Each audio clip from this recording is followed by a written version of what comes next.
Here's a situation we've all been in. Every single photographer has been ready to go to a place to do a thing with someone that they care about, and they look back, and there's their camera. And they ask themselves, do I bring it? Now, there are two conflicting emotions at work here. The first is, how much do you bring? And then if you bring the camera, do you bring lenses? Do you bring batteries and cards, or a tripod, or lights, or a backup camera just in case? And where does this stop? It's a huge pain in the butt. I do this all week long. Why would I bring all that gear with me when I'm just trying to relax? But the other emotion, the conflicting emotion that we all experience, is when you're out at the place and the object of your love is standing there bathed in beautiful light, having a moment with the universe, and the only thing you have to reach for is this, which for most of us professional photographers doesn't cut it. I mean, they're great, but it doesn't really scratch that itch. You know, there are photographers on one side who say, I'm not picking up a camera unless I'm getting paid, and you know, that's okay, that's admirable, and getting paid for your work is a big deal. But then on the other end of the spectrum, you have photographers who say, I never go anywhere without my camera.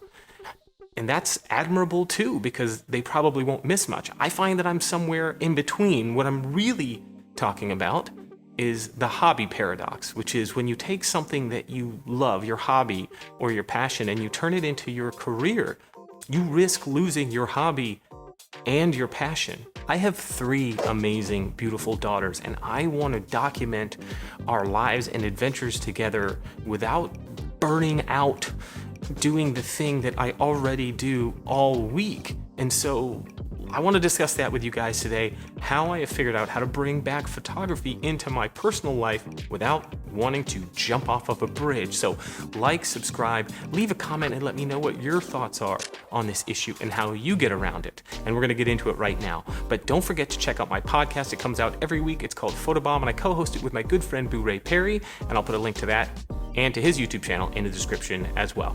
So I have a 2-step solution to the hobby paradox. The first is to shoot in a completely different way than you do for your job.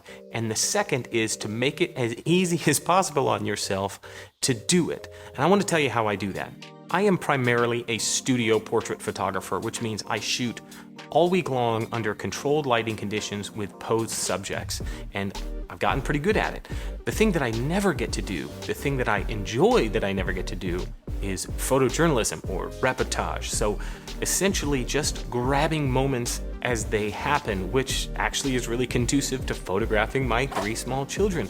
So the style that I'm going to set out to shoot is going to be photojournalistic in nature, so that when I'm shooting that with my family, with my kids, rather than doing a whole bunch of setup and pose portraits, I'm going to focus on grabbing those little moments, which is going to be completely different than what I do all week long. Now, I have to come up with the best gear for me to do that with and the best process. So let's talk about that now. Enter the EOS RP. The EOS RP is a great little camera. It is an entry-level full frame from Canon. It is part of their mirrorless system.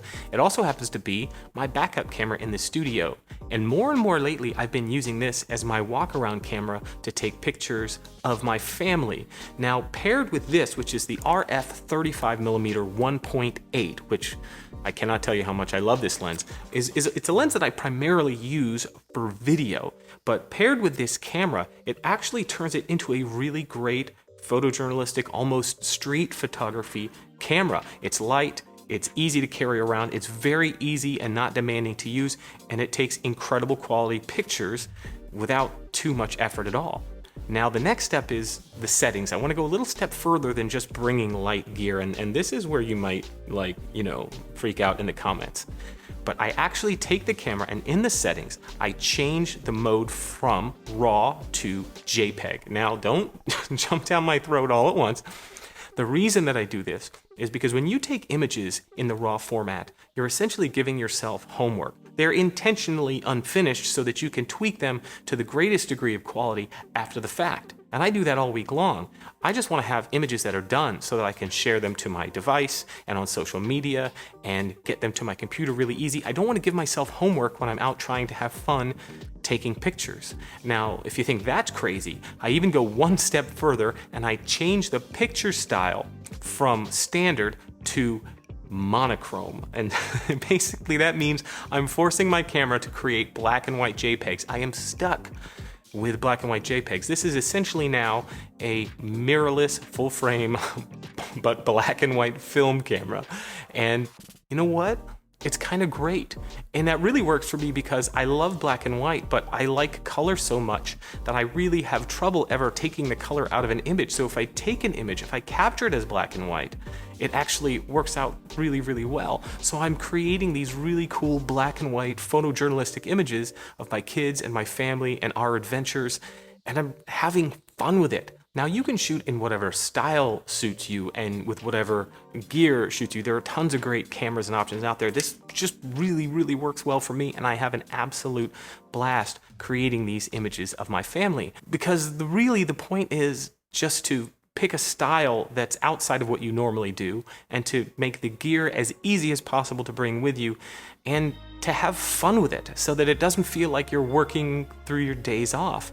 And so that the next time I'm standing on a beach and I see one of my daughters bathed in beautiful sunlight, having that moment with the universe, I'm gonna be ready.